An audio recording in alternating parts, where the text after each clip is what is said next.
Assalamualaikum warahmatullahi taala wabarakatuh. Ni nampak ni ada artikel dekat Malaysia Kini mengatakan Dewan Perniagaan Jerman dan Jepun menggesa kerajaan menilai semula pendekatan tangani COVID-19. Kan?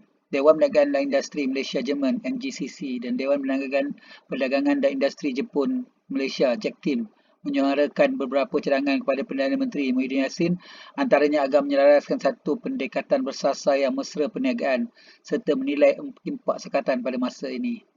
Kan? Dalam sepucuk surat bertarikh 8 Julai, MGCC menggesa kerajaan menyelaraskan satu pendekatan bersasar yang membolehkan syarikat melindungi pelaburan dan kaki tangan serta buat perancangan untuk masa akan datang. Kau bayangkan kan, MGC kata selepas pengumuman berkenaan penguasaan perintah kawalan pergerakan diperketatkan di hampir seluruh Selangor dan sejumlah kawasan di Kuala Lumpur, perubahan SOP telah mencetuskan kekeliruan di kalangan anggota mereka. Kan?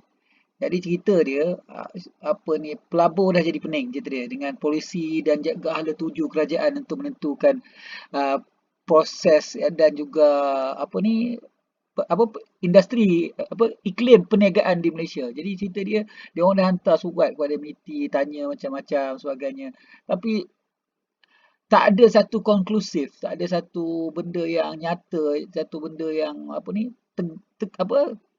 kukuh untuk diorang buat justifikasi sebenarnya. Sebenarnya kerajaan Malaysia ni menjalankan proses PKPD, PKPP dan sebagainya secara ad hoc, secara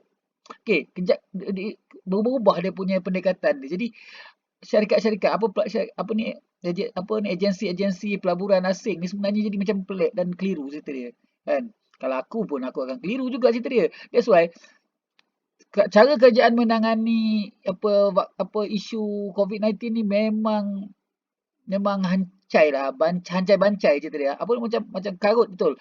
Jadi bukan saja orang awam yang keliru juga, tapi syarikat-syarikat swasta dan negara lain sebagai pelabur-pelabur semua jadi pening.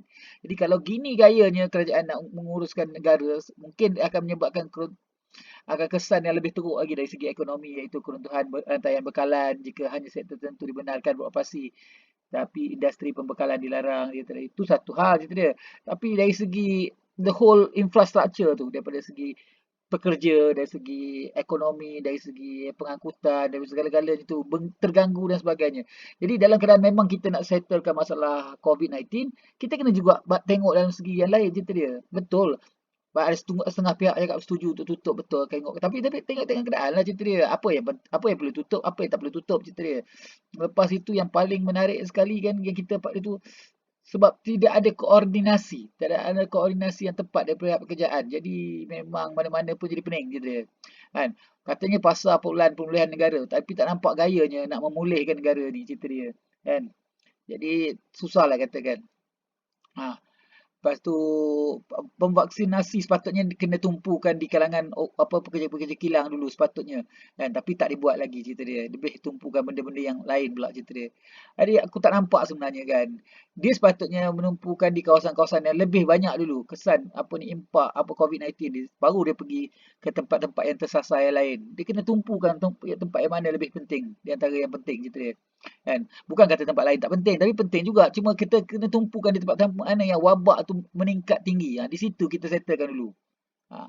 Tapi kerajaan kita macam macam ayam hilang kepala. Tak tahu nak mana nak lari cerita dia.